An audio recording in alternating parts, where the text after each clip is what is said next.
Наша программа «Тыдзень» названая программой года на Белсате, хотя мы існуем толькі з сакавіка. Інфармацыйны матэрыял года па-беларуску падрыхтавала для нашай праграмы Алена Дубовік. А ваш выбар інтэрнаўтаў на ютубе матэрыял пра 10-ю гадавіну выбуху ў менскім метро. Таксама выйшаў у нашай праграме і сабраў на ютубе 406 тысячаў праглядаў. Ну а ваш сённяшні вядоўца атрымаў узнагароду тэлевізійная асоба года. Дзякую за давер і дзякуем, што вы таксама выбіраеце нас. Бо мы працуем, каб вы маглі ведаць. Мы працуем, бо нашыя журналісты знаходзяцца за кратамі, а мы не можам спыніцца. Дзеля іх, дзеля вас, дзеля праўды. А таму робім гэта з двайной эмоцыяй і працягваем выконваць сваю працу. Вітаю! Галоўнае за тыдзень і што сёння ў нас. Санкцыямі прэм'ер Галоўчанка будзе біць па санкцыях. Чым Менск адкажа захаду і ці ўвогуле можа адказаць. Калі гэты заробак, напрыклад, стане $300 Беларусі, ці беларусы пачнуць нешта рабіць інакш, каб скінуць Лукашэнку? Сведчанні пра злачынствы гэтак званых беларускіх сілавікоў. Я вярнуўся з Іраку і выслухаў мігрантаў, якіх дэпартавалі з Беларусі, а таксама эксклюзіўнае інтэрв'ю з перапраўшчыкам-кантрабандыстам пра злачынствы афіцыйнага Менску. Ці вы супрацоўнічалі з нейкімі беларускімі арганізацыямі, людзьмі з Беларусі, з беларускімі ўладамі, магчыма? Сілавікамі? Так, мы супрацоўнічалі. Мы куплялі маршрут сілавікоў на пунктах кантролю. І таксама мелі чалавека, які размаўляў на вашай мове, ён быў перакладнікам для мігрантаў. І ён дапамагаў арганізоўваць маршрут. Дэвакцынныя туры ва ўкраіну, коронавірус і прышчэпкі. Распавядзем пра шлях, кошт, а таксама ці толькі коронавірус гоніць беларусаў да суседзяў. Касаемо, сколько таких людей приезжает, от порядка 5-10 автобусов каждую неделю, из них в среднем по 5 человек не возвращается в Беларусь. А на пачатак санкцыі яны ціснуць на Лукашэнку, але ці даціснуць. У дыктатара знаходзяцца новыя шляхі абысці абмежаванні, перанакіраваць экспарт, а ахвярамі папаўнення бюджэту становяцца грамадзяне. Як рэжым працягвае высмоктваць грошы Янашек. Адна з апошніх анансаваных спробаў павялічыць дзяржаўны бюджэт зробіць танчэйшымі гаманцы грамадзянаў. З'явіцца падатак на кватэры 20-50 рублёў штогод, а таксама 20% збор з дададзенай вартасці тавараў у онлайн-крамах, таму кошты могуць падняцца. Падатак для ІП вырасце ўтрая. На лета такім чынам улады заробяць каля 50 мільёнаў рублёў. Сёлета ж увялі падатак на мінанне мяжы аўтамабілем, ды збіралі грошы праз штраф у адміністрацыйных справах. Да таго ж штогод адбываецца падвышэнне коштаў, а рост інфляцыі сёлета быў рэкордны за апошнія 5 год. Такім чынам беларусы губляюць 10-ую частку таго, што яны маглі набыць раней. Пры гэтым сярэдні заробак не павялічваецца, ён застаецца на тым жа ўзроўні, што і летась. Праблема росту коштаў не толькі з-за ў прынцыпе сусветнага падвышэння інфляцыі, але і з-за павелічэння падаткаў на дададзеную вартасць, між іншым лекаў, дзіцячых тавараў і некаторых прадуктаў. З наступнага года вырасце кошты на праезд у грамадскім транспарце, мабільную і стацыянарную сувязь, інтэрнэт, паштовыя паслугі. Недрэнны савет быў бы набываць нейкія прадукты харчавання, якія маюць вельмі доўгі тэрмін захавання, каб былі гэтыя прадукты на перыяд, калі будзе цяжка.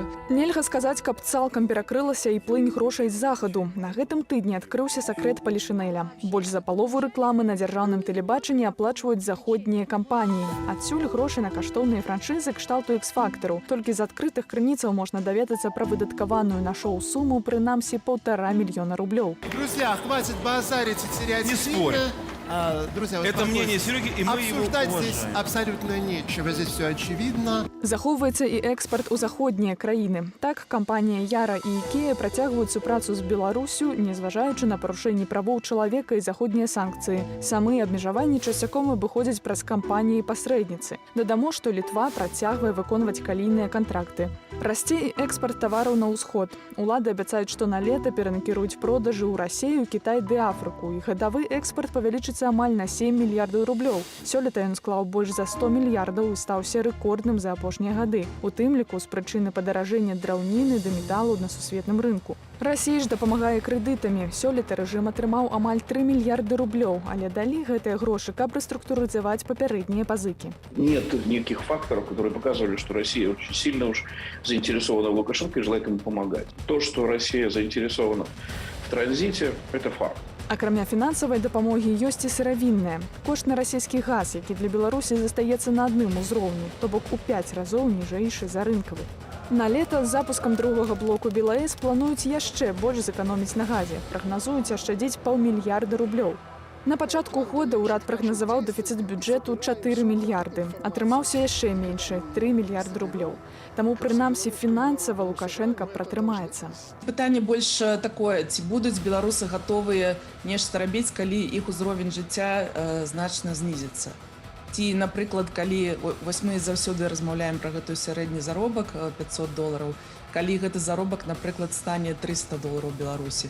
Ці беларусы пачнуць нешта рабіць інакш, каб скінуць Лукашенко. Мы не ведаем гэта, таму што, на жаль, цана пратэсту на сённяшні дзень у Беларусі такая высокая. Ужо ёсць прагнозы і на наступны год. Урад кажа пра дэфіцыт бюджэту да 3 мільярдаў рублёў. Гэта яшчэ больш пазітыўны прагноз, чымся летась. Яна Шэк, Белсат. Пры гэтым афіцыйны Менск робіць выгляд, што санкцыі не страшныя, што нічога не адбываецца, а рост эканомікі – гэта тое, чаго варта чакаць. Ды нават абяцаюцца падвышэнні заробкаў. Ці гэта ўсё нейкія сны, вера ў міфы, ці ўсё ж такі рэальнасць? Ужо цяпер з намі на сувязі спадарыня Наста Лузгіна, намесніца дырэктара па развіцці Цэнтра эканамічных даследаванняў Берак. Вітаю вас. Добрый день. Здравствуйте. Спадарыня Наста, калі вы слухаеце абяцанні гэтак званага прэм'ера Галоўчанкі, то якая у вас рэакцыя як у адмыслоўцы? Если посмотреть, что запланировано на следующий год, да, то есть вот, как было правильно сказано, там дефицит тот же бюджета, он несколько снижен по сравнению с текущим годом. И при этом предполагается, что целевой показатель по росту валового внутреннего продукта составит 2,9%. Но при этом надо понимать, и правительство об этом говорит, что тот же бюджет, он составлен исходя из роста ВВП около 1%. То есть это такой сценарий, да, то есть он такой, можно сказать, базовый, от которого исходит, но планируется, что целевой показатель 2,9%. То есть о чем это говорит? Это говорит о том, что правительство понимает существующие риски и планирует свои расходы, доходы, исходя из такого консервативного изначально сценария.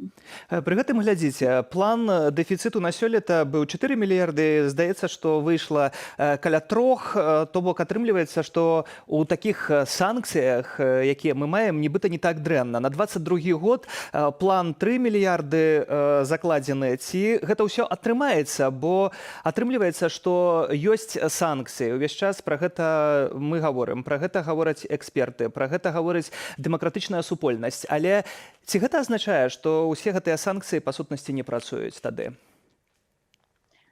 Понимаете как? Во-первых, санкции, они как таковые начали, секторальные санкции, работать не так еще давно, да, то есть тут еще сложно говорить о конкретном эффекте, который будет виден через какой-то промежуток времени, скорее всего.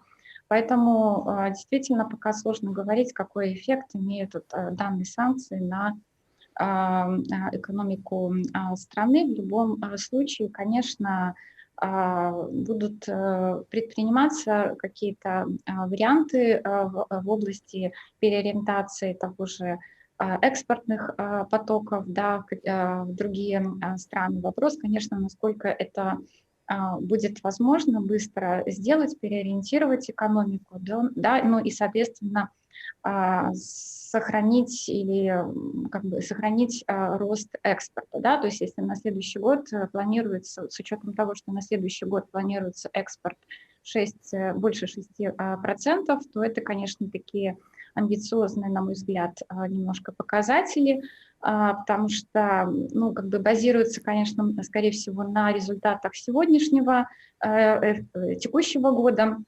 Но в текущем году надо понимать, что сложилось ряд положительных каких-то условий, да, которые вот спровоцировали вот этот вот активный рост экспорта, рост внешней торговли.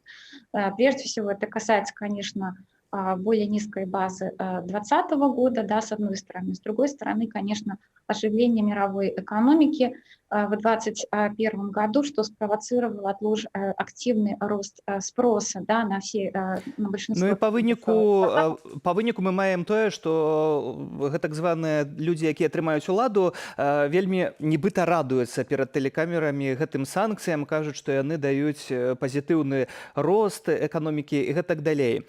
Мы гаворым зараз пра там мільярды, адсоткі і гэтак далей, але гледачы, якія зараз сядзяць перад экранамі тэлевізараў, магчыма, не ўсе разумеюць, што гэта за адсоткі, за мільярды і гэтак далей. Безумоўна, узнікае пытанне, а што мне ад гэтага? Я хаджу ў краму, я бачу падвышэнне коштаў, але што гэта азначае? Вось гэтыя санкцыі, гэтыя абяцанні ўраду, што будзе праз месяц, праз паўгода з маім заробкам? Як вы гэта бачыце? Ну, тут надо, конечно, с учетом того, что все-таки существует ряд факторов неопределенности не только для Беларуси, а в целом для мировой экономики. И прежде всего, конечно, это связано с той же пандемией, потому что вот периодически мы видим, как международные организации не пересматривают свои прогнозы, исходя из того, как изменяется динамика, да, с условиями развития пандемии в настоящий момент, ну и, соответственно, как реагируют на это рынки. Поэтому конкретно говорить что-то, ну, достаточно сложно в конкретных цифрах, да, но на мой взгляд, вот если посмотреть на текущие тенденции, да, вот с доходами, допустим, населения, то мы видим, что постепенно идет замедление роста реальных, да, доходов населения. В следующем году даже по официальному прогнозу это ожидается они на уровне 2% годовых, в реальном выражении, опять-таки, с учетом инфляционных процессов.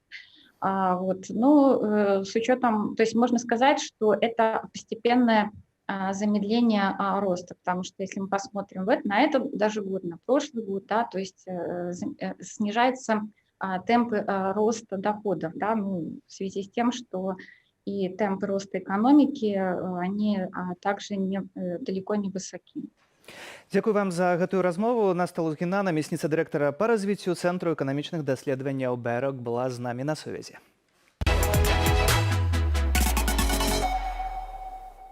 Калі Расія нападзе на Украіну, Захад абяцае адказ. Галоўнае, каб не быў выключна занепакоены. Міністры замежных справаў дзяржаваў еўразвязу абмяркоўвалі напружанне на ўсходзе ўкраіны, а дакладней буйную групоўку расійскіх войскаў, гатовую для поўнамаштабнай атакі на ўкраінскую тэрыторыю. Аб'яднаная Еўропа раней рыхтуе не толькі палітычны адказ, але і моцныя эканамічныя санкцыі супраць Расіі. Мінулыя санкцыі за анексію Крыму і захоп частак Данецкай і Луганскай вобласцяў адбіліся і на нас, беларусах, бо расійскі рынак стаў прыносіць беларускім фірмам значна менш грошай. Ярослаў Сцешык і глобальнае пытанне. Імавернасць расійскай агрэсіі вельмі высокая. Соединенные Штаты и НАТО не будут воевать за Украину. На жаль, дыктатары не разумеюць мовы дыпламатыі. На территории Крыма визы и MasterCard не работают. Ёсць рэчы, што нельга купіць за грошы, а для ўсяго астатняга ёсць крэдытная карта. Прынамсі так банкі рэкламуюць свае паслугі. А што рабіць, калі банкаўская карта стане проста кавалкам пластыку, без магчымасці што-кольвек купіць? Вітаю, шаноўнае гаспадарства, з вами Ярослаў Сцешык, а на Белсаце глобальнае пытанне. І сёння мы пагаворым пра санкцыі адносна дыктатур, якія могуць змяніць грашовыя плыні па ўсім свеце.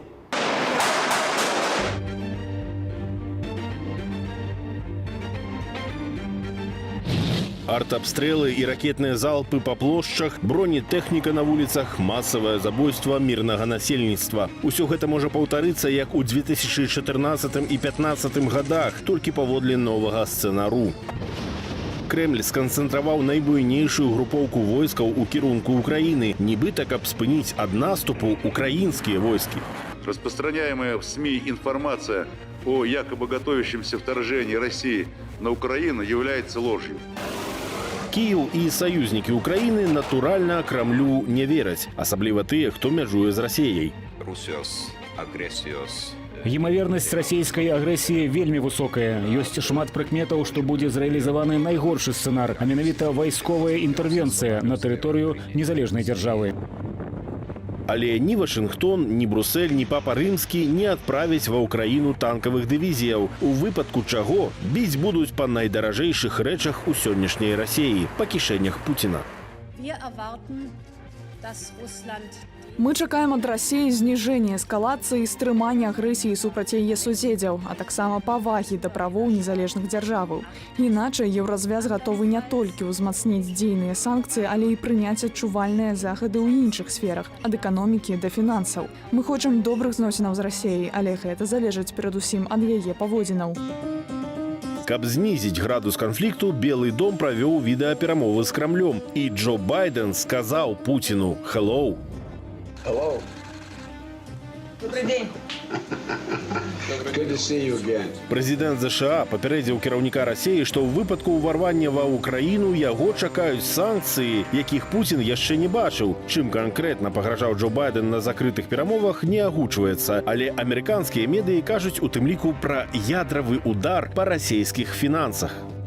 Я не выключаю таких рэчаў, як санкцыі супраць трубаправоду «Паўночная плынь-2», адключэнне ад банкаўскай сістэмы SWIFT. Соединенные Штаты и НАТО не будут воевать за Украину в любом случае, а все-таки будут действовать экономическими разными возможностями. Это и возможный удар по российскому суверенному долгу, это и пресловутое отключение от SWIFT, санкции против российских нефти и газа. Это может быть серьезно. Ад банкаўскай сістэмы SWIFT прапаноўваюць адключаць не толькі пуцінскую Расію, але і Беларусь, пакуль уладу сілай і тэрорам утрымлівае Александр Лукашенко. І гаворка пра гэта ідзе даўно. Режим боится именно международной поддержки, международного давления, и этого сейчас немного не хватает. Многие люди не понимают, каким образом именно осуществляется эта помощь, и ждут более решительных действий, как, например, отключение Беларуси от системы SWIFT. SWIFT расшифроўваецца як Society for Worldwide Interbank Financial Telecommunications. Па-беларуску гэта значыць таварыства міжнароднага міжбанкаўскага фінансавага злучэння. То бок сістэма міжбанкаўскіх фінансавых каналаў сувязі, што аб'ядноўвае больш за 11 тысячаў фінансавых арганізацыяў у 200 краінаў. Банкі, далучаныя да сістэмы, маюць там карэспандэнцкія рахункі. І каб даслаць з Парыжу ў Сан-Францыска суму грошай, не трэба адпраўляць дыліжанс з банкнотамі ці самалёт з золатам. Дастаткова шыфраванага паведамлення ўнутры сістэмы, дасланага праз інтэрнэт. SWIFT патрэбны перадусім для буйных сумаў буйных кампаніяў, але яго карыстаюць і прыватныя асобы, і біржы, і брокеры. Калі там, умоўна кажучы, беларус калій прадае калій у Бразілію, то яны выкарыстоўваюць SWIFT как бяспечны способ, стандартны способ для ўсіх краін. Гэта інфармацыя паступіла праз міжбанкаўскую сістэму, міжнародную банкаўскую сістэму, і каб беларусь калій пабачыў на сваім рахунку гэтыя грошы. Чаму адключэнне ад сістэмы SWIFT можа быць моцным ударам па гаспадарцы ці нават пагроза адключэння, вось як гэта гучыць у санкцыйных заявах? Міжнародная плацежная сістэма SWIFT, яна практычна не мае альтэрнатываў. То бок все іншыя альтэрнатывы, яны не такія глобальныя. То бок ёсць расійская сістэма, ёсць там кітайскія сістэмы, але гэта праз SWIFT праходзіць парадка, дзесьці каля 70% міжнародных транзакцый. Міжбанкаўская сістэма SWIFT дзейнічае больш за 40 гадоў. Вядома, свет не стаіць на месцы. Это не единственная платежная система, и на самом деле я не думаю, что это настолько критично для Российской Федерации. Скорее, это больше такой шаг, я бы сказал, психологический. Адключэнне цэлай краіны ад глобальнай фінансавай сістэмы ўжо здаралася. 9 гадоў таму іранскія банкі былі часова ізаляваныя ад свету ў межах санкцыяў за развіццё ракетна-ядравай праграмы Тэгерану. У выніку міжнароднага ціску іранцы пайшлі на саступкі. А што здарыцца з Расіяй у падобным выпадку? Европейские потребители российского газа не смогут платить за газ. Российские потребители европейских товаров не смогут оплачивать тот импорт, который Россия получает из Европы. Будут возить наличными, будут расплачиваться золотом, будут искать какие-то другие системы. Максим Блант лічыць такі сцэнар малаверагодным. Зрэшты, як і сцэнар расійскага вайсковага ўварвання ва ўкраіну. Але падкрэслівае, што для Масквы магчымае адключэнне ад SWIFT будзе больш балючым. Бо гэта еўразвяз для расейцаў галоўны гандлёвы партнёр, а не Расія для еўрапейцаў. Ёсць аўтарытарныя краіны. Иран, Венесуэла, Куба, Беларусь, Россия, Китай, КНДР, допустим, Никарагуа. Ці могуць аўтарытарныя краіны між сабой дамовіцца, каб абысціся без сістэмы SWIFT і між сабой просто гэтыя пераводы рабіць? Хутчэй за ўсё не. Кожная такая аперацыя, яна праводзіцца ў нейкай валюце. Гэта могуць быць долары, еўра, фунты стэрлінгавых і так далее, беларускі рубель нават. Так? У асноўным гандаль ідзе праз міжнародна прызнаныя валюты. Калі бы вось КНДР, там, Никарагуа, Беларусь, Куба хацелі бы пабудаваць такую сістэму, то па сутнасці яны б мусілі гандляваць паміж сабой у нейкіх сваіх валютах.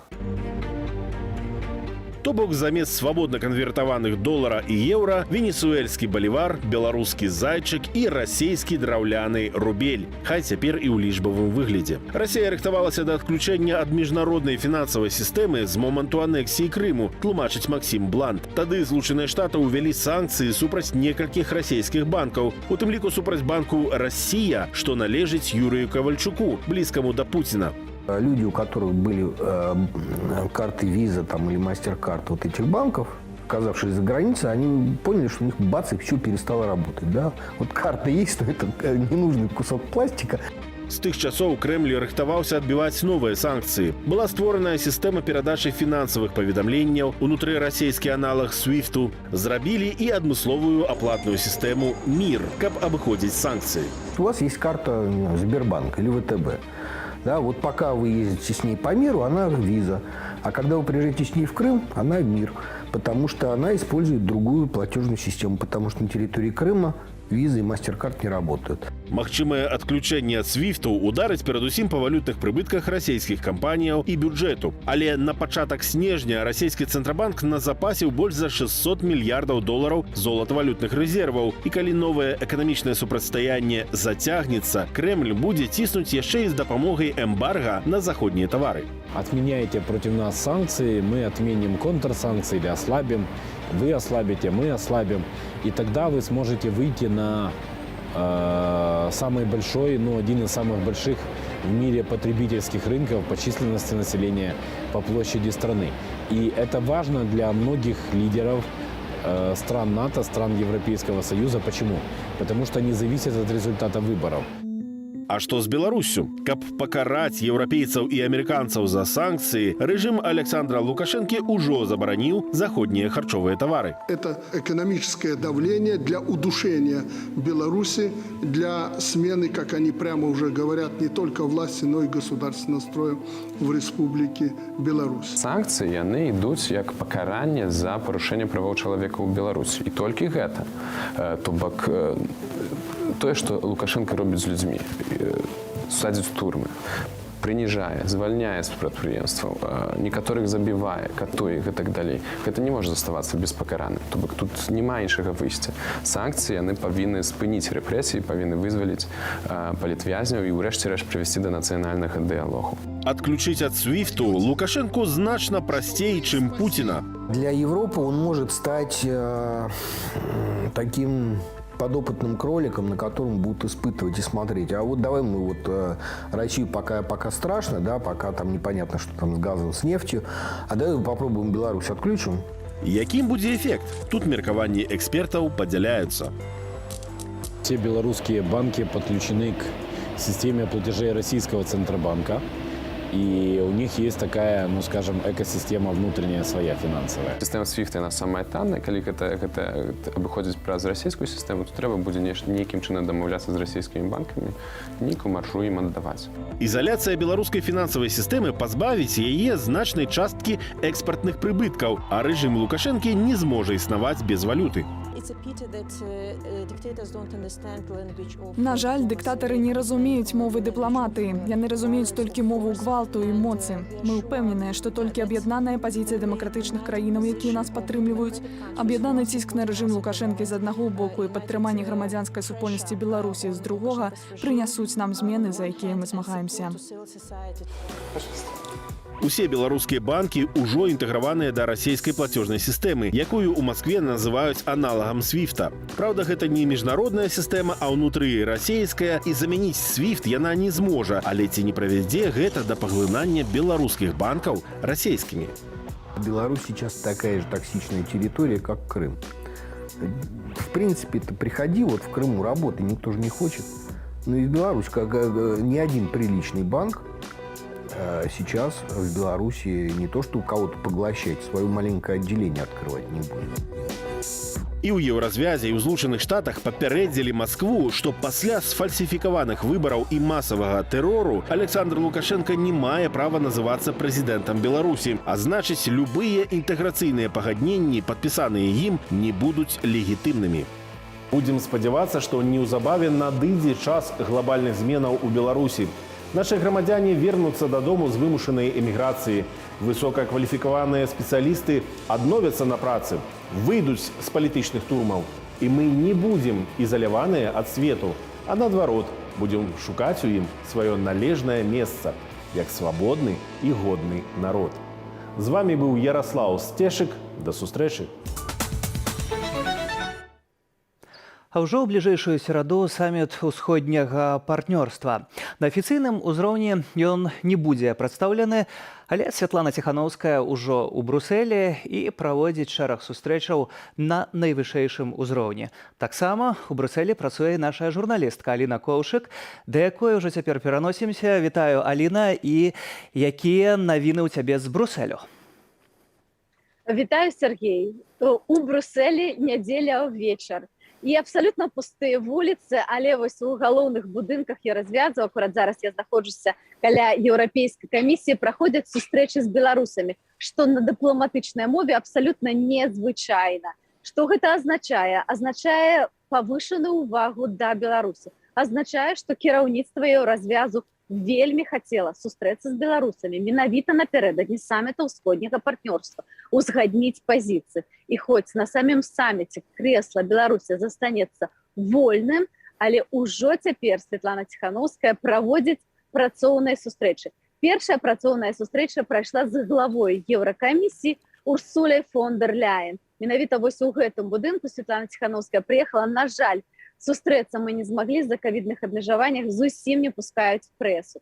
Але інфармацыю, якую я атрымала, Святлана Ціханаўская абмяркоўвала план Еўразвязу па дапамозе дэмакратычнай Беларусі на 3 мільярды еўра, а ўжо адразу пасля сустрэчы спадарня фон дер Ляйен абяцала яшчэ дадатковыя 30 мільёнаў для беларусаў. Наступная сустрэча прайшла з прэзідэнтам Еўрапейскай рады Шарлем Мішэлем. Літаральна насупраць знаходзіцца будынак Еўрапейскай рады. Туда перамясцілася Святлана Ціханаўская і паразмаўляла пра перспектывы Беларусі ва ўсходнім партнёрстве. Святлана Ціханаўская прывезла такі месседж, што Александр Лукашенко не меў права прыпыняць удзел Беларусі ва ўсходнім партнёрстве, бо не з'яўляецца легітымным прадстаўніком беларускага народа. Пасля гэтай жа сустрэчы са Святланай Ціханаўскай і з Шарлем Мішэлем яны перамясціліся на сустрэчу высокага ўзроўня. Да гэтай сустрэчы далучыўся таксама вярхоўны прадстаўнік Еўразвязу па пытаннях вонкавай палітыкі Жозеп Борэль. Таксама больш за 10 міністраў замежных справаў розных краінаў Еўразвязу і прадстаўнікі дэмакратычнай супольнасці. Гэта і кіраўнік НАУ Павел Латушка, і прадстаўнік Каардынацыйнай рады Андрэй Егораў, шэраг прадстаўнікоў медыа і розных грамадзянскіх структураў. Акурат зараз трывае гэтая сустрэча. Я спадзяюся, што паспею сабраць яшчэ сёння каментары пра тое, што там адбывалася, і пра ўсё гэта мы распавядзем, напэўна, ужо заўтра ў студыі Белсат, але напярэдадні сустрэчы, вось літаральна перад тым, як туды заходзіў Павел Латушка, мне атрымалася яго злавіць і запытаць, з якімі спадзевамі, з якім месседжам ён накіроўваецца на гэтую сустрэчу. Думаю, што гэта дадатковая магчымасць праставіць пазіцыю дэмакратычных сіл у Беларусі у нашай галоўнай мэце пабудовы новай Беларусі, як яе дасягнуць. Я планую праставіць стратэгію, якую неаднойчы мы агучвалі еўрапейскім партнёрам, але ўсё ж такі магчымасць данесці да старшыні, да прэзідэнта Еўрапейскага Саюза і еўракамісара, які адказваюць за знешнюю палітыку, гэта таксама дадатковая магчымасць. Стратэгія, якая складаецца з 3 галоўных пунктаў, інструментаў. Гэта непрызнанне Лукашэнкі яго ўраду, прызнанне яго злачынным і таксама санкцыі, якія павінны быць мэтанакіраваныя, вельмі дакладныя, якія павінны мець адпаведны плён. Сёння стаіць вельмі важнае пытанне. Пытанне не толькі правоў чалавека і свабод чалавека ў Беларусі, але таксама пытанне нашай незалежнасці. І трэба зразумець Еўрапейскаму Саюзу, што калі нам не ўдасца аднавіць правы чалавека і свабоды ў Беларусі, пад пагрозай будзе незалежнасць нашай краіны. А незалежнасць Беларусі – гэта гарантыя бяспекі і Украіны і ўсяго еўрапейскага рэгіёну. Беларускія сустрэчы ў Брусэлі. Усе падрабязнасці збірае наша корэспандэнтка Аліна Коўшык, і будзем пра іх распавядаць у нашых эфірах. А што яшчэ прынёс гэты тыдзень і іншыя тэмы ў скароце за 100 секунд. 20гадоваму былому студэнту хімфаку Артёму Баярскаму прысудзілі 5 гадоў калоніі ўзмоцненага рэжыму. Яго абвінавацілі ў стварэнні экстрэмісцкага фармавання. Артём паспеў сказаць на судзе, што, цытата, «Беларусь усё адно стане нармальнай краінай». На гэты момант у Беларусі 913 палітвязняў. Распачаўся суд над Эдуардам Пальчасам. На першым паседжанні блогер заявіў, што не лічыць гэта судом і адмовіўся ўставаць. На рашэнне суддзі працэс пройдзе ў закрытым рэжыме. Затое вядома, што 2 гады зняволення пракурор запатрабаваў для салістаў гурта «Ірдарат» Надзеі і Владзіміра Калачоў. У салісткі за 4,5 месяца зняволення пагоршылася здароўе і патрэбнае хірургічнае ўмяшальніцтва. Працягваюцца здзекі з Паліны Шарэнды-Панасюк. Актывістку змясцілі ў карцар. Гэта здараецца ўжо 5-й раз. Да таго ж Паліну і яйнага мужа Андрэя пазбавілі рэгістрацыі ў арэнднай кватэры. За тыдзень польскія памежнікі аднатавалі 500 спробаў нелегальнага пераходу мяжы. Трымая эвакуацыйнымі рэйсамі з Беларусі вылецела амаль 1000 уцекачоў. У нашай краіне застаюцца каля 7000 мігрантаў. На мяжы польскія памежнікі знайшлі чарговага памерлага. Учора ж з беларускага боку літоўскія памежнікі пачулі 22 стрэлы. Пасадка самолета РНР з Романом Пратасевічем была аперацыя КДБ. Былы авіядыспетчар мінскага лётнішча перадаў польскім следчым, што экіпаж атрымаў ілжывае паведамленне пра пагрозы выбуху. У гэты час на вышцы прысутнічаў супрацоўнік КДБ, які кантраляваў авіядыспетчарскую службу. Пазней Польшча апублікавала перамовы, на якіх чуваць ягоныя каманды. Чарговае незвычайнае прызначэнне. Беларускі цяжкаатлетычны саюз узначаліў кіраўнік віцебскай мытні. Яшчэ раней ён быў старшынёй віцебскага абласнога цяжкаатлетычнага саюзу. Але адзіная сувязь са спортам Паўла Лабачава ў тым, што ягоны бацька быў заслужаным трэнерам БССР і СССР па цяжкай атлетыцы. Уся кар'ера Лабовіча была звязаная з мытняй. Партия сказала «надо», комсомол ответил «есть». Кишенный урад Романа Галоўчанкі пагражае контрсанкциями. Беларусь мае показать Кузькину мать, и не абы кому, а целому коллективному заходу. Еўразвязу, Злучаным Штатам, Канаде, Норвегии, Албании, Исландии, Паўночнай Македонии, Великобритании, Ирландии, Чарнагоры ды Швейцарии. У гэтых краінах ужо, напэўна, усе ў роспачы, бо ад іх да увозу забараняюцца такія прадукты, як, напрыклад, жывыя свінні, мяса самых розных жывёлаў. Нават, што мне цікава, аслоў. Мяса птушак, малочныя прадукты, гародніна і садавіна, масла і тлушч жывёльнага паходжання, каўбасы, кандытарскія вырабы, ды нават соль. Ну а соль-то чым вам перашкодзіла? А дзе ўсё гэта будзе браць Галоўчанка, спытаеце вы? Адказ на далоні. Унутраны рынак папоўняць, мне гэта таксама вельмі падабаецца, аналагамі, цытата, сяброўскіх краінаў. З улікам клопату пра грамадзянаў пытанне трэба паставіць інакш. Дзе ўсё гэта будуць браць беларусы? Бо Галоўчанка сабе і яго атачэнне знойдзе. Мне ж асабіста цікава, адкуль будуць увозіць тых самых аслоў. Ці ва ўрадзе сваіх не хапае? Цешыць, што для асабістага карыстання на гэтыя тавары абмежаванняў няма. Увось не хачу. У інтэрнэце смех. Пра польскія яблыкі, напрыклад. Не будзе іх, а будуць якія? Ці навошта нам тыя яблыкі? Не любім? Ды пра імпартазамяшчэнне. Напрыклад, як і пра польскія яблыкі, аўтазакі заменяцца ў аўталаўкі. Гэта ідэя. І амапаўцы ў якасці вось такіх прадавачак. Раней афіцыйны Менск яшчэ гразіўся авіякампаніям з Еўразвязу і Великабрытаніі. Накладзем, маўляў, на вас санкцыі. Толькі вось незадача. У Беларусь яны і без санкцыяў не лятаюць. Меўся яшчэ быць спіс нейкіх непажаданых асобаў на ўезд. Меўся быць. Няма. Хіба спіс доўгі, то Галоўченка яшчэ яго укамплектоўвае гаспадарства. І зменім тэму. Праблема з прышчэпкай супраць ковіда. Не бяда. У Беларусі прапаноўваюць адмысловыя турыстычныя паездкі ў Львоў ва ўкраіну і нават з магчымасцю прышчапіцца ад каронавіруса. Кошт пытання 150 еўраў. За што вы плаціце, калі вырашылі скарыстацца такім турам? І чаму высвятляецца, што тураператары могуць падманьваць? І які сапраўдны кошт? Усе адказы ўжо цяпер. Мы с мужем были не согласны с результатами выборов, поэтому мы выходили на мирные акции протеста и выражали свое недовольство. И спустя год уже после этих всех событий к нам пришли с обыском, мужа забрали, меня заставили записать признательное видео, где я как бы признаюсь, что участвовала в мирной акции протеста 16 сентября и была подписана на, так сказать, экстремистские телеграм-каналы. Звычайная гісторыя ў сённяшняй Беларусі. Немагчыма падлічыць, колькі нашых суайчыннікаў пакінулі краіну з леташніх выбараў. Адным з самых папулярных такіх маршрутаў апошнім часам стаў Львов. Предложили вариант поехать в Киев и во Львов.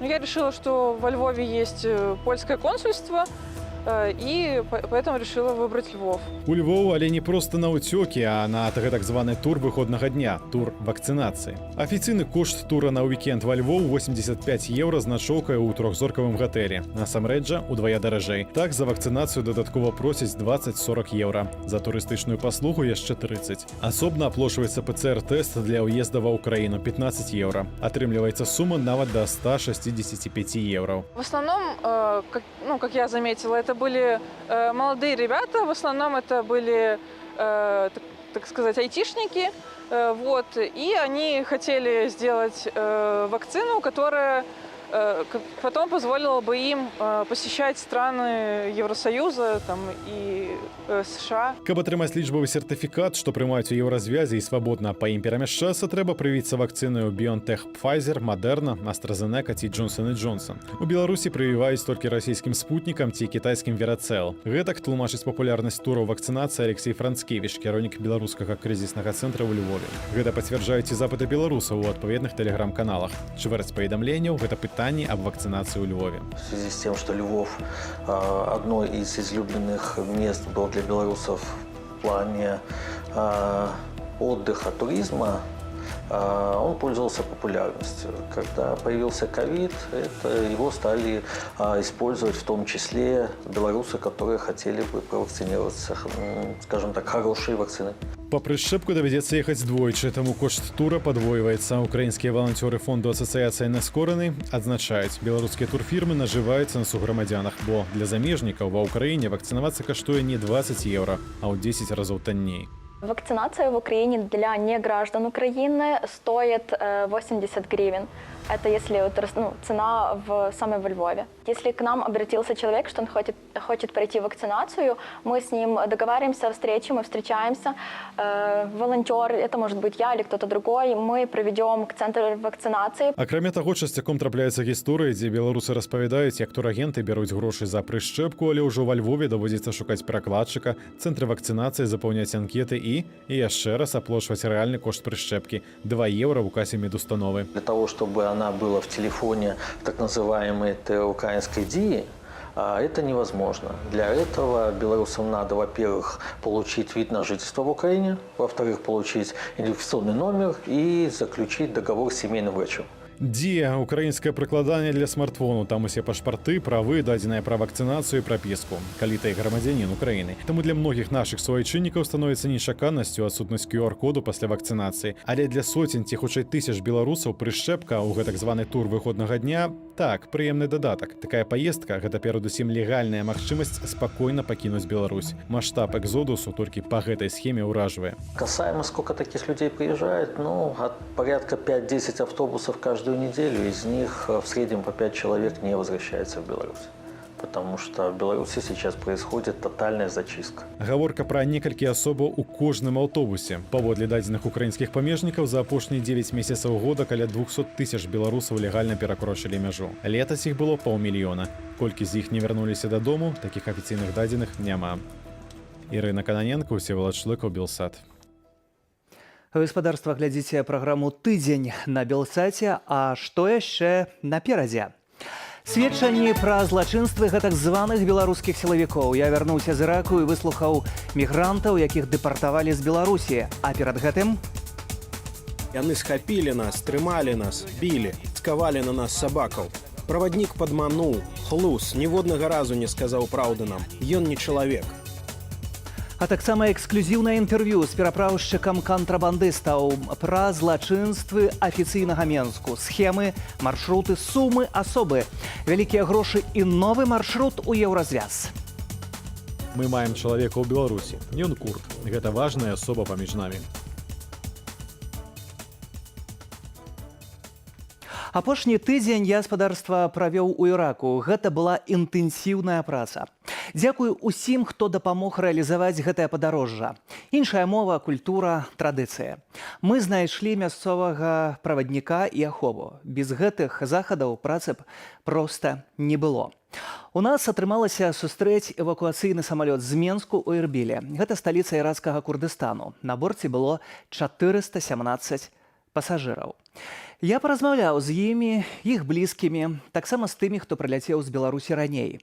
Усе гісторыі розныя і падобныя. І для мяне не было галоўным, як ставіцца да іхнага рашэння ехаць у нелегальнае падарожжа, бо кожны мае свае прычыны. Эканамічныя, гуманітарныя, асабістыя. Я хацеў даведацца, як усё адбывалася, ды што з гэтымі людзьмі рабілі гэтак званыя сілавікі. І менавіта за гэтае дзеянне мне, як беларусу, было сорамна перад імі.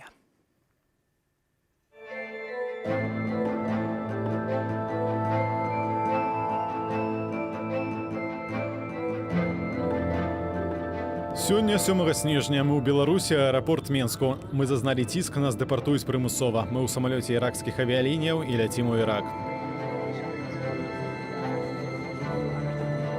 Першыя пасажыры эвакуацыйнага рэйсу з Менску ў Ірак ужо выходзяць. Яны павінны былі зрабіць тэсты на каронавірус, пагэтаму гэта ўсё адбываецца вельмі паволі. Усяго 417 чалавек было зарэгістравана на рэйс з Менску ў Эрбіль. Тут у зале чакання, у зале прылётаў сабралася вельмі шмат блізкіх тых, хто ляцеў гэтым самалётам, якія ў чаканні распавядаюць пры гэтым абсалютна жахлівыя гісторыі ўсяго таго, што адбывалася з іхнымі роднымі ў Беларусі.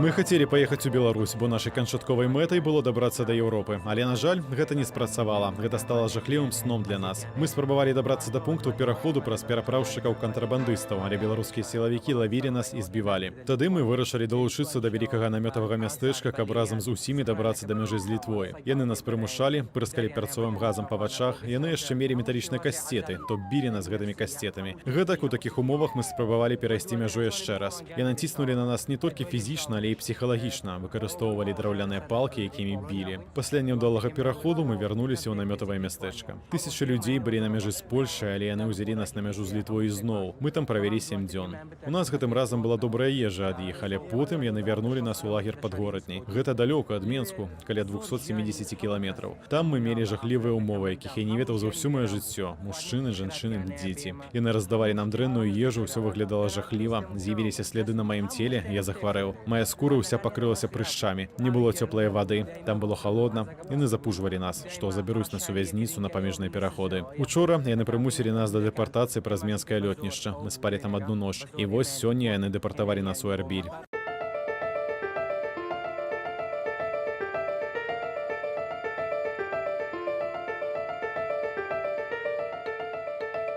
Мы спадарства ідзем у дом мясцовага журналіста, хаця гэта ўжо не яго дом, бо свой ён прадаў, каб выехаць у Еўропу праз Беларусь. Гэта дом сястры.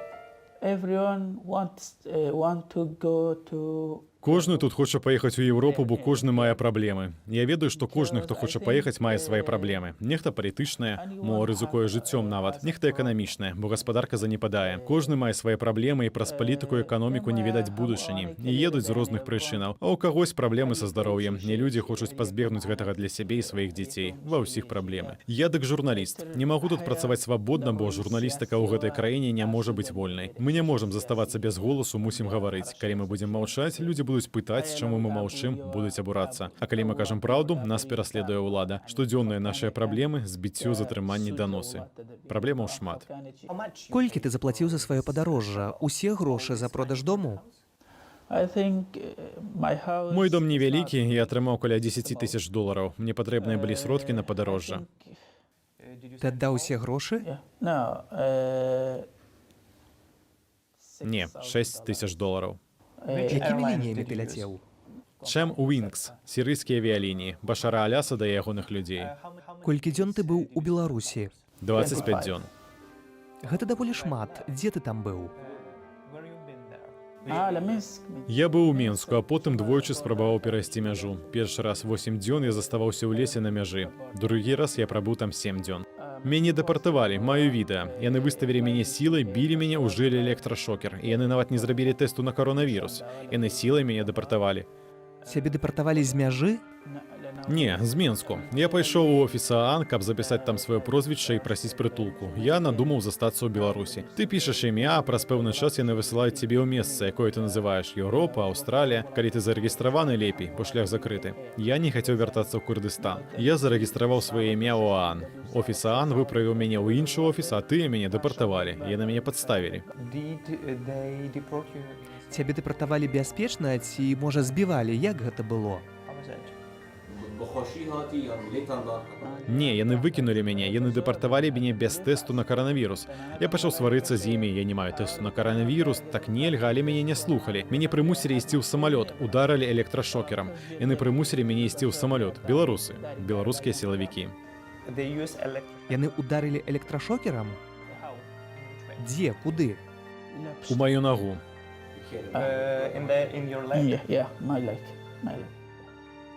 Для чаго? Каб падпісаў дакументы? Мне сказалі, што я мушу ісці ў самалёт. Я сказаў: не, не пайду. Тады яны сілай завялі мяне, ды ударылі токам і сказалі, каб я ішоў у самалёт.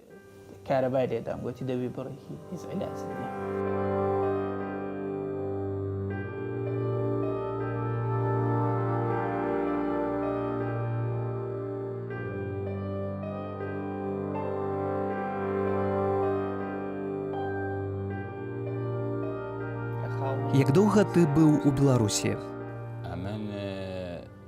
Быў у Менску 6 дзён, а потым паехаў у лес, дзе заставаўся месяц і 2 дні. Як называўся гатэль? Урбан Хостел. Гэта гостел у Менску. Як ты ляцеў у Беларусь? Якімі авіялініямі і праз якія гарады? Белавія, гэта беларуская кампанія. Праз які горад? Я далецеў з Арбірю до Стамбулу, там правёў 2 дні. Я меў ваўчар на паездку са Стамбулу ў Беларусь. Раскажы мне пра сваё жыццё ў лесе, як ты там выжываў? Першую ноч каля 10 вечару мы прыехалі з горадні на мяжу. Гэта горад паміж Літвой і Польшчай. Там былі жанчына і 2 мужчыны, кантрабандысты, беларусы. Яны нас даставілі. Калі мы выйшлі з аўтаў, мы ішлі каля 3 гадзінаў. Нас было 16 чалавек, некаторыя сем'ямі. Мы перарэзалі дрот на беларускай мяжы і ўвайшлі ў забароненую зону. Але беларускія сілавікі злавілі нас і арыштавалі. Яны забралі ў нас грошы, забралі нашу ежу, шакаладную пасту, энергетычныя напоі, цыгарэты, нават мой гадзіннік. Дзякуй Богу, мой гадзіннік быў няспраўны, яны аддалі яго назад. Пасля нас білі, казалі, вы хочаце ісці ў Польшчу. Мы сказалі, што так. Мы побачылі чырвона-белы памежны слуп. Яны сказалі, што гэта Польшча. Дык ідзіце. Мы правялі 6 ці 7 дзён у гэтай зоне. На 4-й дзень мы не мелі ўжо вады і ежы. Мы пайшлі да польскай паліцыі і прасілі дапамогі. Яны далі нам ежу і ваду. У адрозненне ад беларусаў, польская паліцыя была вельмі добрая да нас. Тады на 7-й дзень адзін з сілавікоў прыйшоў да нас з Беларусі і ўзяў 1200 нашых долараў і адвёў нас на 20-30 кіламетраў назад. Калі б мы не вярнуліся, мы маглі б памерці, паверце. Мы сказалі, мы не маем вады і ежы, дапамажыце нам. Праз 3-4 дні мы зноў пайшлі да польскай паліцыі. Яны дапамаглі нам, нават далі нам грошы. Беларускім сілавікам мы заплацілі 1200 долараў, каб дабрацца да горадні назад, і заплацілі 150 еўраў за таксі ў Менск. Мы заставаліся 3-4 дні ў Менску і дамовіліся з новым правадніком. Ён узяў нас на мяжу пад Берасцем, бліжэй да Ўкраіны. Мы правялі 4-5 нашай там і не маглі прайсці. І зноў вярнуліся ў Менск. Беларускія сілавікі пад Берасцем вельмі дрэнна абыходзіліся з намі, стралялі па нас пластыкавымі кулямі. Яны білі нас кастэтамі, драўлянымі дубцамі. Цяпер мне баляць грудзі. Боль застаўся, бо яны білі мяне нагамі. Яшчэ памятаю, як мы пілі нечыстую ваду. Польскія паліцыянты на гарадзенскай частцы ўстаўлялі саломінкі ў бутэлькі з вадой і перадавалі нам. Гэта моя гісторыя. Колькі вы заплацілі? Распавядзі крок па кроку. Колькі і каму? Я аддаў за візу ў Беларусь 2600 долараў. Самалёт з Арбірю ў Стамбул 430 долараў. Як шмат ты плаціў беларускім сілавікам? Сілавікі не забралі маіх грошай, я іх схаваў, але ў мужчыны, што быў са мной, была 1000 еўраў. Сілавікі забралі 600. За вяртанне яны прасілі 1200 долараў. Яны білі нас, а калі скончылі, сказалі: «Выбачайце, але гэта наша праца біць вас і забіраць вашыя грошы. Выбачайце».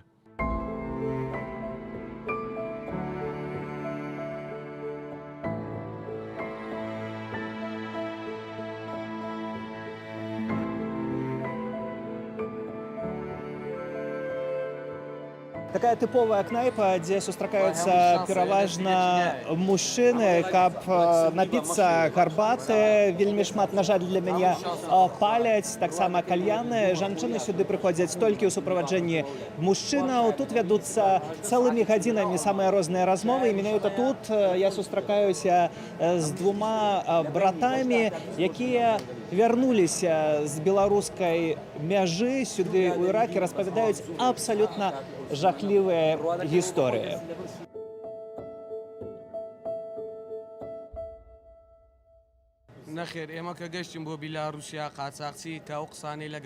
Калі мы прыехалі ў Беларусь, праваднік-кантрабандыст казаў нам рэчы далёкія ад праўды. Нам сказалі, што гэта толькі 5 хвілінаў пешкі, але гэта няпраўда. Часам тое, што, як яны казалі, зойме гадзіну, цягнулася 3 дні без вады і ежы. Беларусы яшчэ і білі нас. Не хачу пра гэта згадваць. Праваднік ад нас адмахнуўся, а яны схапілі нас, трымалі нас, білі, цкавалі на нас сабакаў.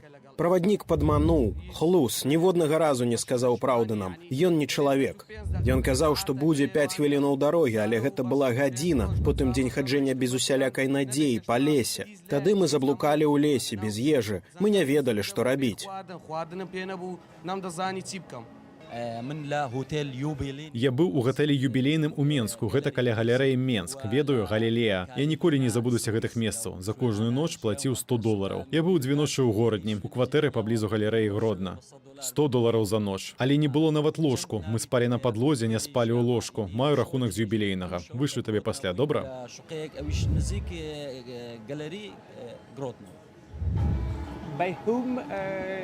Хто вас біў?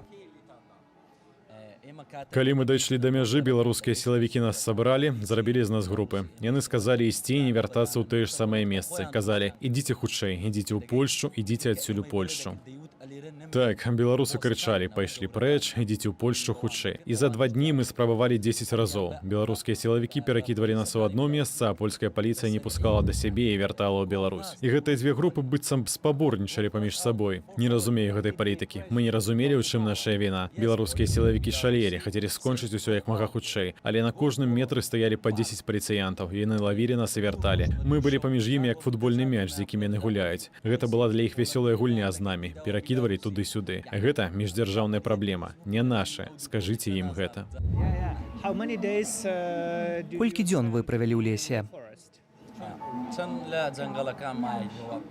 Не ведаю ўжо дакладна, недзе 15-16 дзён у лесе. 10 дзён мы былі ў сапраўды дрэнных умовах. Яны кінулі нас у ваду, патанулі тэлефоны, зарадныя прылады, нехта згубіў грошы ў вадзе. Мы былі ў групах каля 20 асобаў, дапамагалі адно аднаму, каб было бяспечна. Як шмат вы заплацілі кантрабандыстам?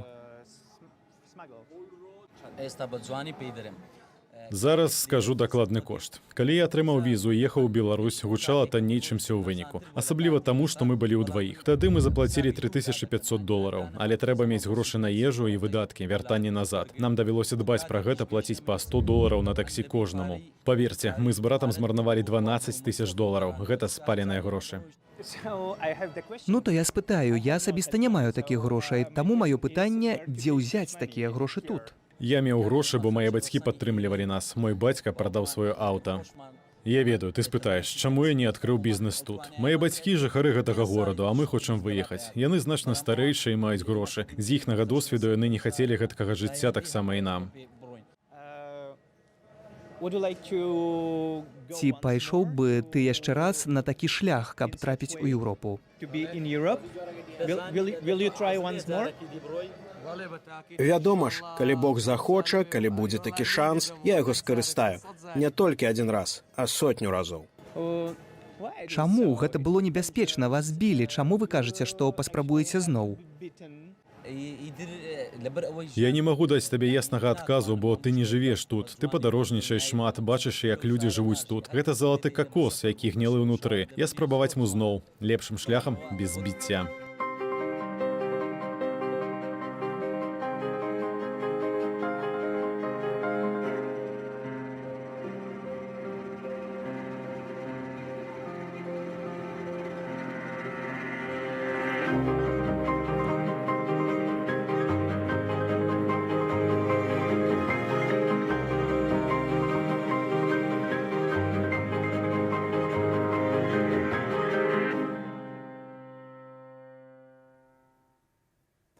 У часе сваёй паездкі я таксама пабываў у лагеры ўцякачоў з Сірыі Дара-Шакран.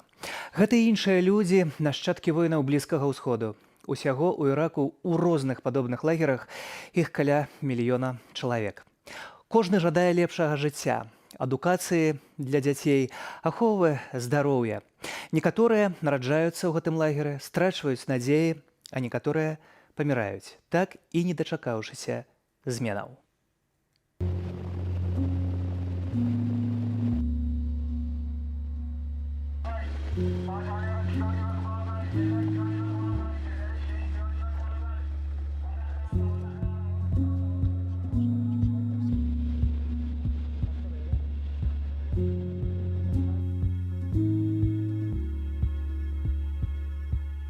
Лагер для уцекачоў Дара-Шакран на поўначы Іраку. Каля 12 000 чалавек жыве тут. Гэта уцекачы з Сірыі. Сам лагер паўстаў у 2013 годзе, звязаны, безумоўна, са збройнымі канфліктамі на гэтых тэрыторыях. Нават там, дзе гэтыя збройныя канфлікты спыніліся, людзі не заўсёды хочуць вяртацца. Тут спрабуюць наладзіць сваё жыццё, будуюць дамы, адкрываюць крамы і кнайпы. Некаторыя адсюль бягуць у Еўропу. Таксама гавораць і пра Беларусь. Гэты маршрут вядомы. Сюды прыходзяць нелегальныя перапраўшчыкі, якія прапаноўваюць свае паслугі.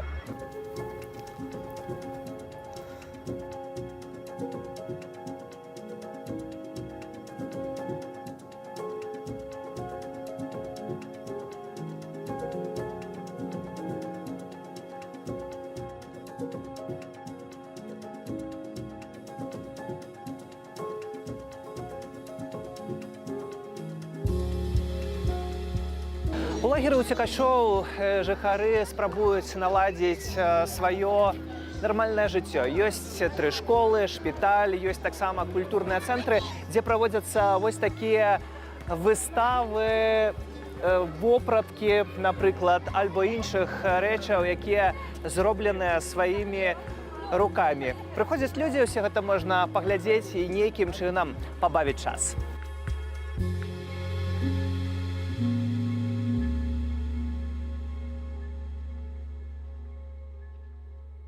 اسمي مسعود إبراهيم سعدون. Я Масуд Ибрагим Саадун. Я хотел поехать у Европу дзеля моих детей. Падрыхтаваў усё, але ў мяне не выйшла. Мой дом згарэў. Цалкам згарэў мой дом. Усё згарэла. Усе грошы былі ўнутры, усё згарэла. Дзякуй Богу, мае дзеці выжылі, і ўсё добра. Сапраўды, я хацеў Европу, але не ўдалося. Я буду спрабаваць ізноў, калі моя сітуацыя выправіцца. Я поеду адсюль, і дзякую Богу. Okay, just to go to where? يا رب جواز سفر.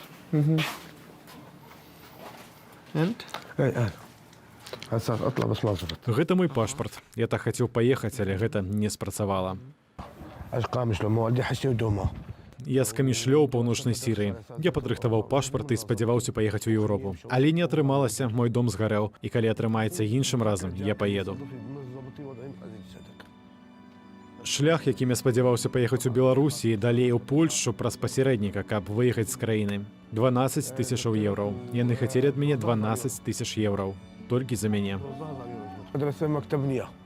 Мае дзеці не ходзяць у школу. Няма школы. Мае дзеці непісьменныя. Я хацеў з'ехаць дзеля маіх дзяцей. Я хацеў рызыкнуць сваім жыццём дзеля дзяцей, не дзеля чагосьці іншага. Прадаў свой дом у Сірыі. Мой дом быў падобны да гэтага. Я прадаў яго і атрымаў грошы, каб ехаць. Такая гісторыя. Я не збіраў грошай тут. Я прывёз мае грошы з Сірыі. Грошы, што я зарабіў тут, я траціў тут. Нічога болей. Я прадаў свой дом у Сірыі і разлічваў ехаць. Тут няма грошай. Тут ты жывеш дзеля выжывання. Толькі гадуеш дзяцей.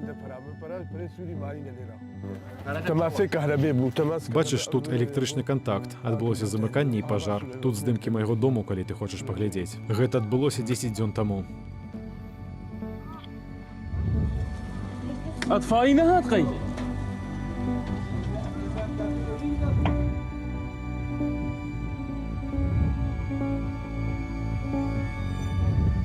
Я б хацеў, каб нашыя праблемы развязаліся тут. Ці каб нас адсюль забралі дзеля нашых дзяцей. Бо мы не можам тут дачыняцца з людзьмі. Не можам вучыць нашых дзяцей. Жыццё тут ніякае. Усё даражэе, долар расце, мы пад ціскам.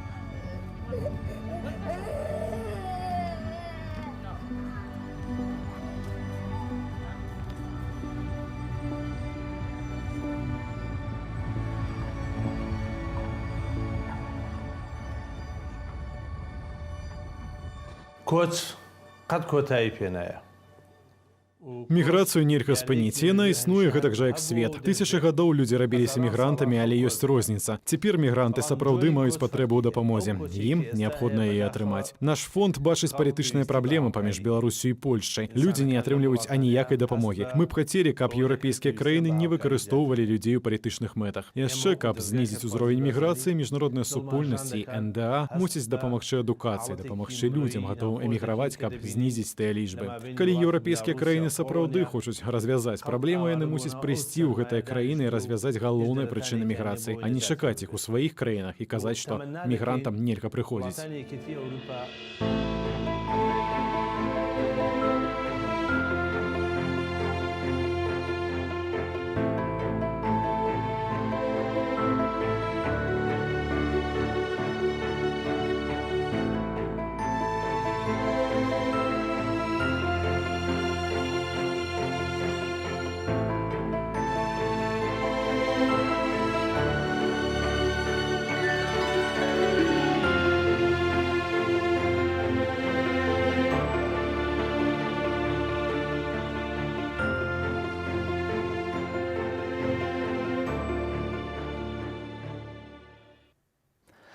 А яшчэ рак – гэта гістарычная і культурная веліч. Гэта там цякуць Тыгр і Еўфрат. Там стаяла біблейская вавілонская вежа. Менавіта ў Эрбілі знаходзілася святыня багіні Іштар. Потым былі знішчальныя войны. рабаванні, а культурная спадчына была вывезена ў розныя музеі свету. А яшчэ там цудоўнейшая кухня свету ды самыя каляровыя базары. Шчыра шкада, што там бывае так мала турыстаў, а мясцовыя адтуль бягуць. Заахвочваю застацца і адчуць колеры, водары і смакі іракскага Курдыстану.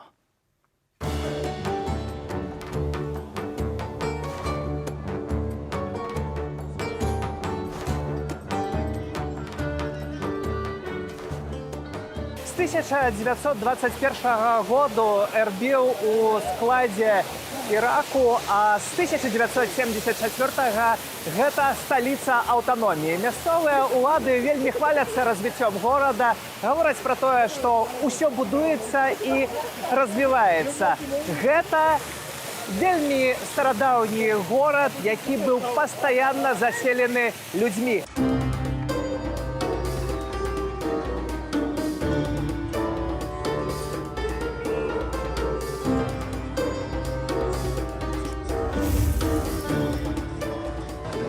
Калі глядзіш на гэты ўвесь стол, то ўвогуле вельмі цяжка паверыць, што за вакном штосьці не так і ў гэтай краіне ёсць нейкія праблемы.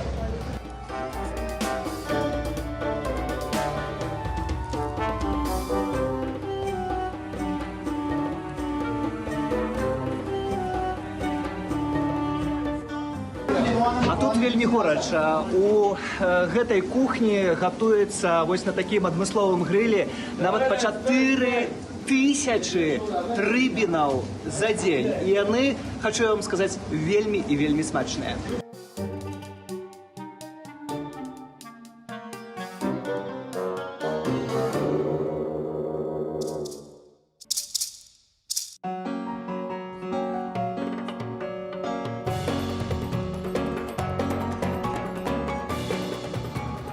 Старажытная цытадэль – гэта цэнтр і сэрца Эрбілю. Таксама моц старажытнай Месапатаміі. Вавілон, Асірыя, Персія, Асманская імперія, Грэцыя і Рым. Якія культуры толькі не праходзілі праз гэтае месца. У 2007 годзе тут яшчэ жылі людзі, потым яны былі адселеныя і пачалася рэстаўрацыя. А ў 2014 гэтае месца трапіла ў спісы сусветнай спадчыны ЮНЕСКО. І таксама нават крышку шкада, калі глядзіш на гэтую гісторыю, ходзіш па гэтай гісторыі, адчуваеш яе, што не ўсюдах на свеце ведаюць пра гэта месца, а турысты не так часта, асабліва з Еўропы, з заходніх краінаў ці таксама з Беларусі, прыязджаюць сюды, каб дакрануцца да гэтай культуры.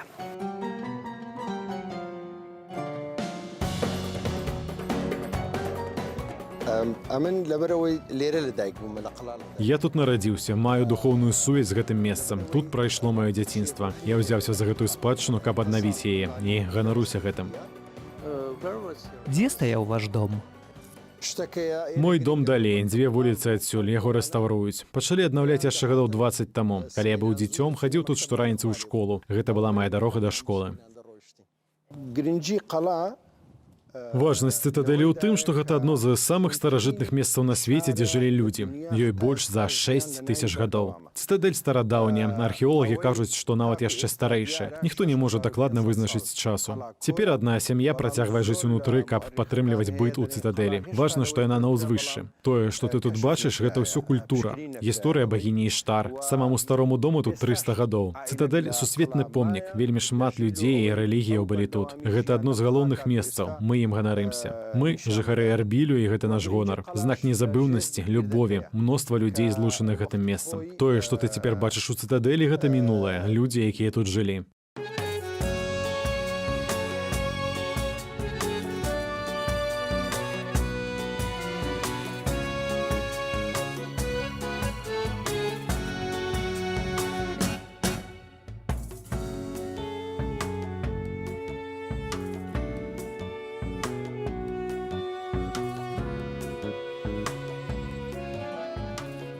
Кайсары базар вядомы з 14 стагоддзя. І тут, у гэтым цэнтры Эрбілю, мы маем спадарства мільён пахаў, колераў і смакаў. Да ўсяго хочацца дакрануцца, ўсё хочацца ўзяць і ўсё з'есці. І менавіта тут, у гэтым месцы, у цэнтры Эрбілю.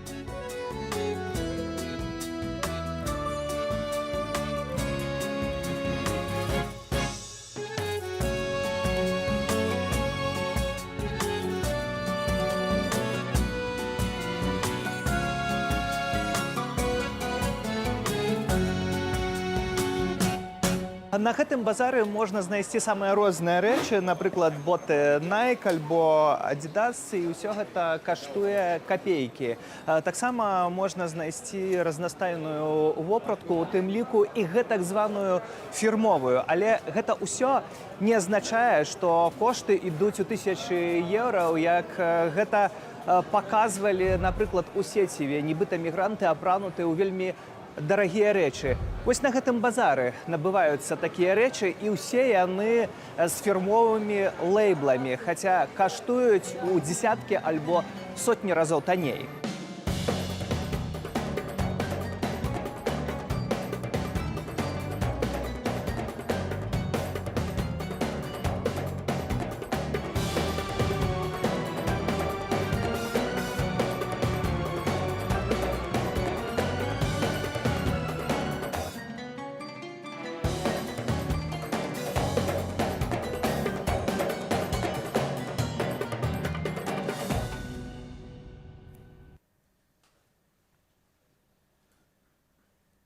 У Іраку я ўвесь час задаваўся пытаннем, чаму людзі адтуль едуць? Там так цудоўна. Адзін з жыхароў мяне запытаў: «Вам падабаецца ў нас?» Кажу: «Вельмі». А ён: «А на мне. Мы хочам у Еўропу. Вы прыязджаеце да нас і не ў стане пабачыць усіх нашых праблемаў за тыдзень». Магчыма, але ці гэта вартае жыцця? З беларускага памежжа вярнуліся не ўсе. Загінулі каля 2 десяткаў чалавек, прынамсі афіцыйна. Сярод іх і 25-гадовы Гілан Ізмаіл. Я сустрэўся з ягоным бацькам. Мы размаўлялі на магіле сына. Для яго, як і для многіх іншых, усцяж няма зразумення, што гэта афіцыйны Менск стварыў гэты крызіс, а ягоны сын і яго ахвяра.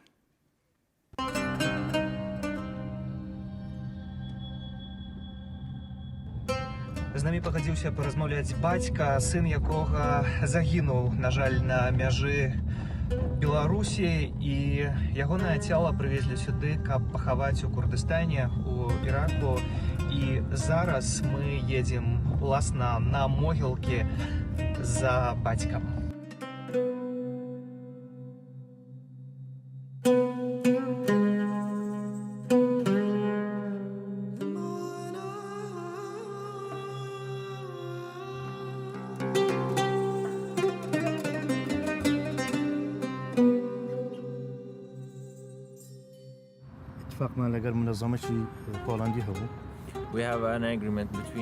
Калі сітуацыя пагоршылася і мы даведаліся, што ён памірае, гэта мяжа паміж Польшчай і Беларуссю. Ён пайшоў сюды ўначы. Мы дамовіліся з польскай арганізацыяй. Лекар запытаў яго на імя і каардынаты. Ён быў у Гайнаўцы, непадалёк мяжы.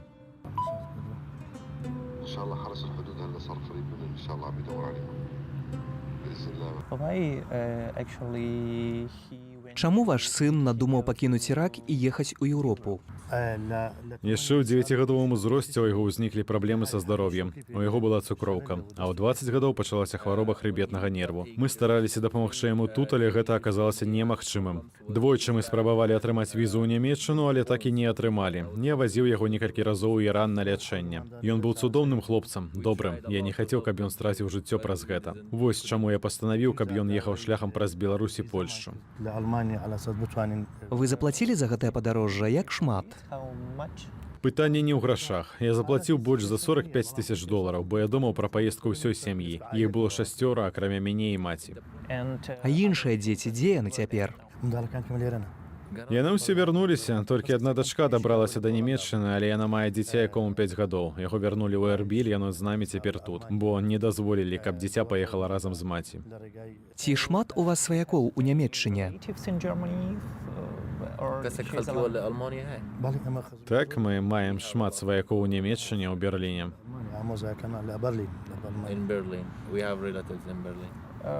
Хто прымаў рашэнне пра гэтае падарожжа? Вы ці ўся сям'я разам? Хто?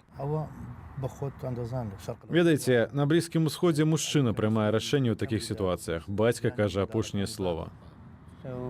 Ці вы маеце ў такой сітуацыі пачуццё віны? Я не вінаваты. Вінаваты польскі ўрад. Я хацеў бы, каб гэтыя словы пачуў польскі прэзідэнт. Я ўдзячны палякам, бо яны дапамаглі маёй дачцэ. А вось яму трэба была толькі адна ін'екцыя інсуліна і бутэлька вады. Але яму не дапамаглі. А што наконт Беларусі? Ці няма іхнае віны, беларускага кіраўніцтва? Мы ведаем, што і тыя, і другія перакідваюцца людзьмі, беларусы і палякі. Але беларусы дапамаглі маім дзецям, далі ежу. Можна пабачыць іншае стаўленне. Але ж вы заплацілі праз беларускія арганізацыі, беларускім уладам. Пытанне не ў грашах. Мы не плацілі грошай беларусам. Мы заплацілі грошы турагенцтву. Нашыя дзеці паехалі туды легальна, з Эрбілю ў Дубай, з Дубаю ў Беларусь самалётам. Чалавек, які рабіў паперы, зрабіў гэта афіцыйна, зарэзерваваў гатэль, але мы звязаліся з кантрабандыстам, калі яны ўжо былі ў Беларусі, каб пераправіцца ў Нямецчыну. І той нас падмануў, і ён сказаў, што гэта зойме 3 гадзіны пехатою, але яны хадзілі 4 разы і не дайшлі. І калі дайшлі ў патрэбнае месца, дзе мусіла чакаць таксі, польская паліцыя іх схапіла і выслала назад праз мяжу. Інакш яны б дайшлі. Яны правялі 4 ношы на польскай тэрыторыі. Яны зрабілі 4 спробы, але шторазу яны сутыкаліся з новымі праблемамі. Што ваша жонка ў гэтай сітуацыі?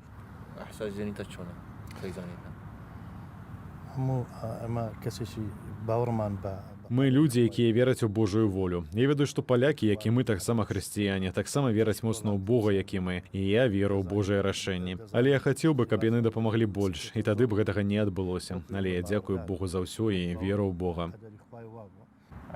Ці часта вы сюды прыходзіце? Прыходжу раз ці некалькі разоў на тыдзень, але мы не кажам маці, што прыходзім сюды.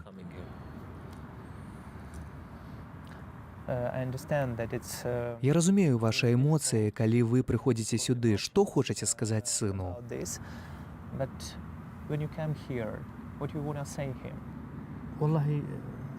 Я малюся аб добрых рэчах для яго. Я памятаю добрыя рэчы. Але гэта жыццё, гэта шлях кожнага з нас. Гэта воля Бога. Дзякую Богу.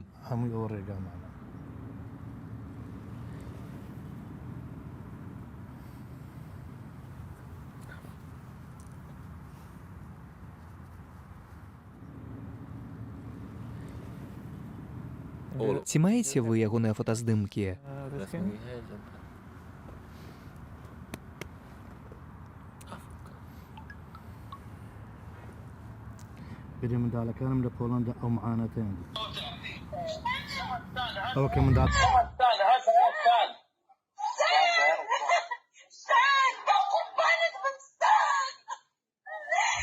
Я хочу паказаць ягоныя здымкі. А гэта момант, калі мы страцілі нашага сына. Паглядзіце на гэтыя пакуты, калі страчваеш розум. І як мае дзеці пакутвалі. Тут мы пачулі, што страцілі сына. Гэта мая дачка, якая ў Нямецчыне.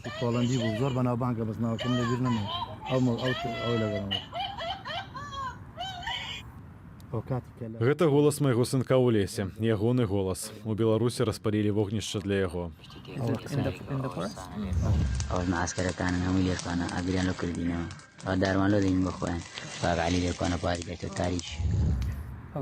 Гэта былі 4 ночы ў лесе? Не, 12 дзён. Ён меў 4 спробы, 4 дні без ежы і вады. Што з найлепшага вы згадваеце пра вашага сына? Ён вучыўся ва ўніверсітэце. Ён быў такім добрым хлопцам, я ніколі не забудуся пра яго. Калі ён надумаў ехаць, я быў такі шчаслівы. Я зрабіў бы для яго ўсё. Кожны момант згадваю пра яго. Усё, што я рабіў, было для яго, ягонага жыцця і лепшае будучыні. Маё сэрца тут спакойнае, калі згадваю яго. Я рабіў гэта для яго. Вядома, што ўсе бацькі хочуць найлепшага для сваіх дзяцей. Вядома ж, вы не хацелі такога выніку. Калі вы страцілі сына, ведаеце цяпер, што з ім адбывалася, ці складана вам дараваць сабе? Мы рабілі ўсё гэта для яго, і я не магу пачувацца вінаватым. Аднак так, ёсць віна. Мы страцілі яго, але паверце, я рабіў усё гэта для яго. Мы ўсе пачуваемся прыгнечанымі, але ў той жа час мы рабілі гэта дзеля ягонага лепшага жыцця. Мы ведаем, жыццё майго дзіцяці не было добрым тут. Вось чаму мы зрабілі такі выбар.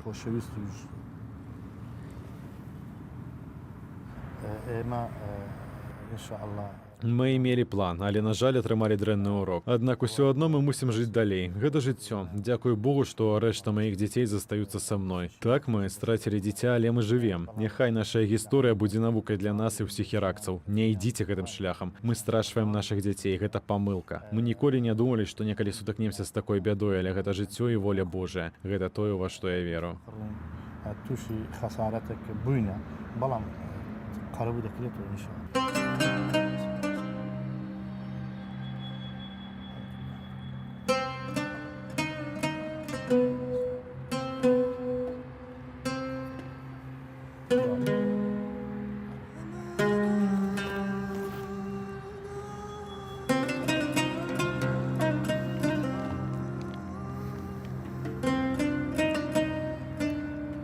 Заўсёды гаспадарства у любой рэлігіі, у любой культуры і у любой краіне страта свайго дзіцяці з'яўляецца самым кашмарным і самай вялікай трагедыяй.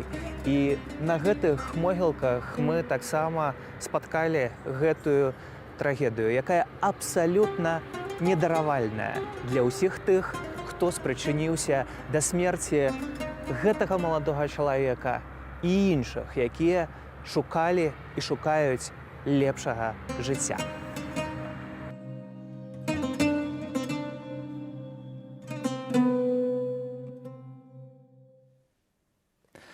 Перапраўка людзей у Еўразвяз была бізнесам на мільёны праз міжземнае мора, а потым шлях перакінуўся праз Беларусь. Цяпер рыхтуецца новы маршрут. Нелегальная міграцыя не скончыцца ніколі, кажуць на месцы. Цягам тыдня я спрабаваў дамовіцца на размову з чалавекам, які займаецца нелегальнай перапраўкай таксама і праз Беларусь.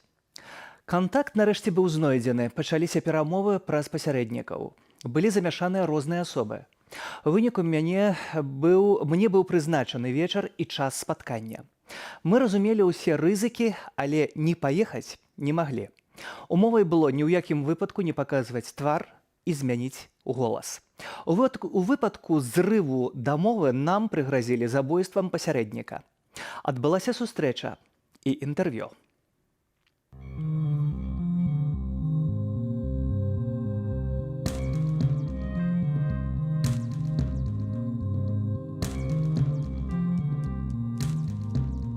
З намі пасля тыднёвых перамоваў пагадзіўся сёння паразмаўляць гандляр нелегальнымі паслугамі, кантрабандыст, гандляр людзьмі, уласна той, хто перапраўляў за грошы людзей адсюль з Іраку, з Курдыстану праз Беларусь у Еўразвяз.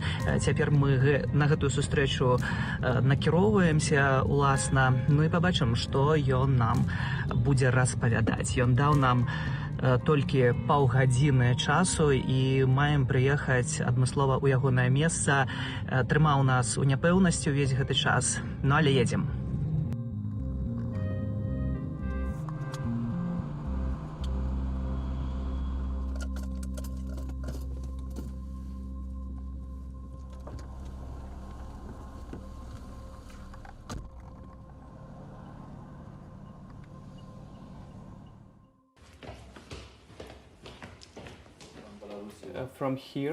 Апішы шлях адсюль праз Беларусь у Еўропу.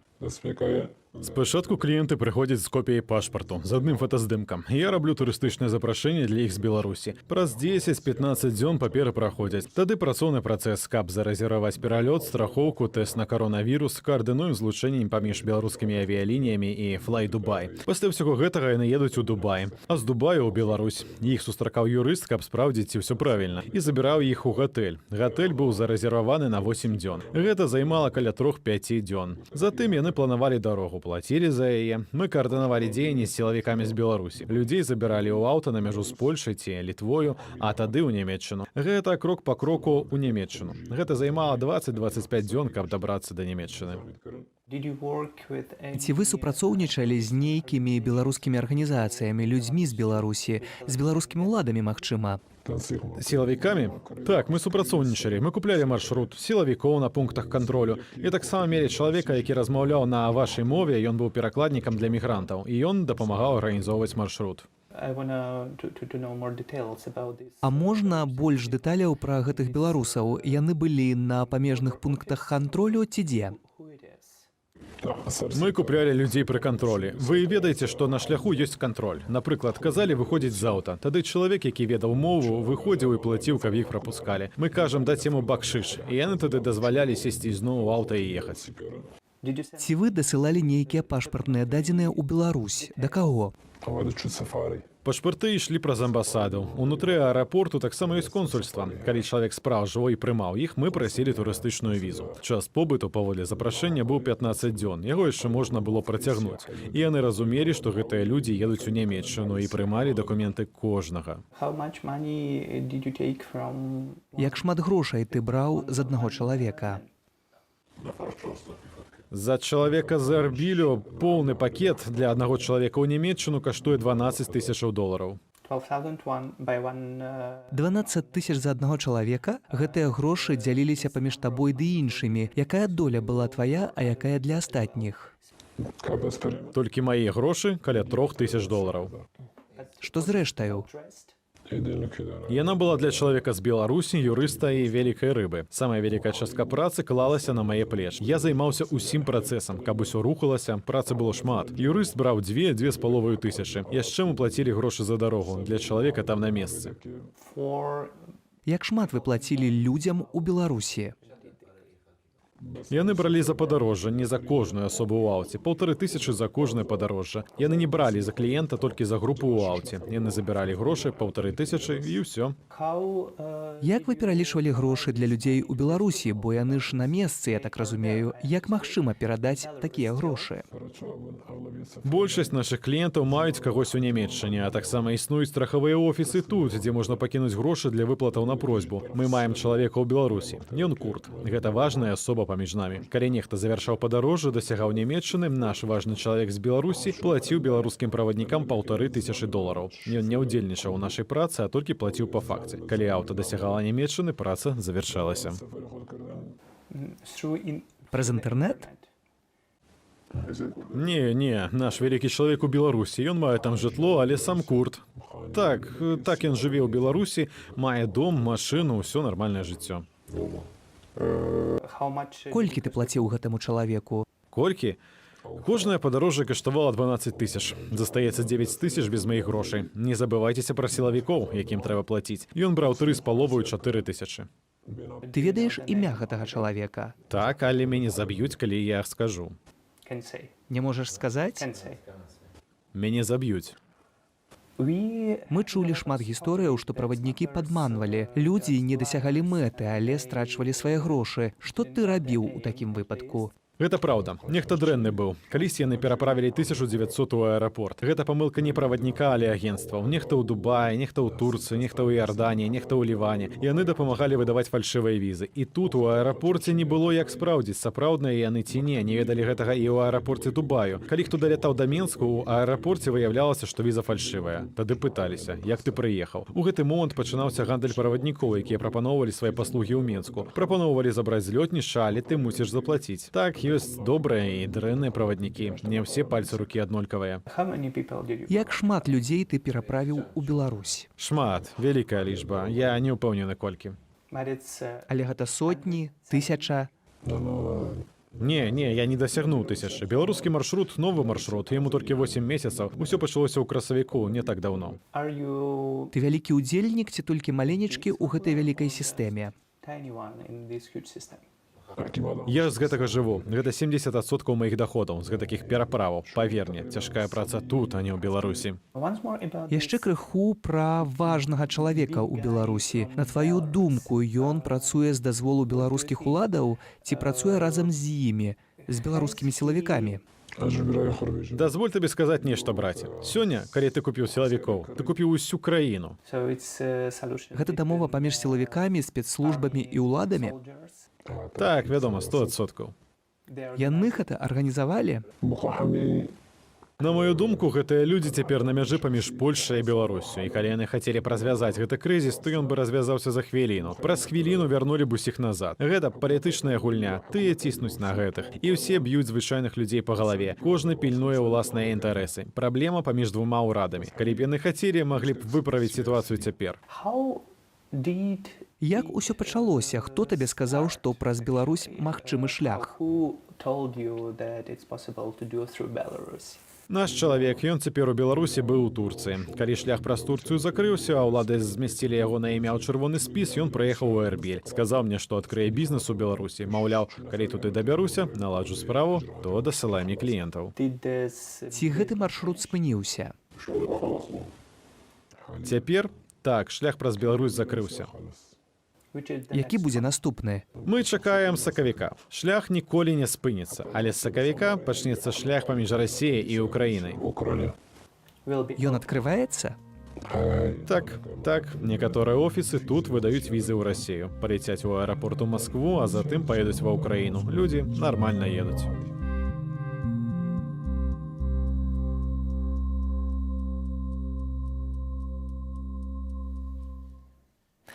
Напрыканцы спадарства хацеў падзякаваць усім тым, хто спрычыніўся да гэтай агромнай працы ў Іраку і што ўсё гэта атрымалася. Гэтак выглядаў гэты тыдзень, а ўжо на наступным 15 снежня галоўная палітычная падзея саміт усходняга партнёрства. Прымае яго Брусэль. Удзельнікі Арменія, Азербайджан, Грузія, Малдова і Украіна. Беларусь свой удзел прыпыніла. Гэтак рэжым адказвае на санкцыі. У выніку афіцыйны Менск будзе прадстаўлены пустым фатэлем. Можа, з улікам таго, хто мог бы сядзець у гэтым фатэле, так і лепей. А Святлана Ціханаўская ўжо ў Брусэлі і праводзіць сустрэчу на найвышэйшым узроўні. Камера Белсату таксама ў сталіцы Еўразвязу, і мы будзем сачыць за навінамі. Будзьце з Белсатам. Сергей Падсасонны. Пабачымся ў эфіры.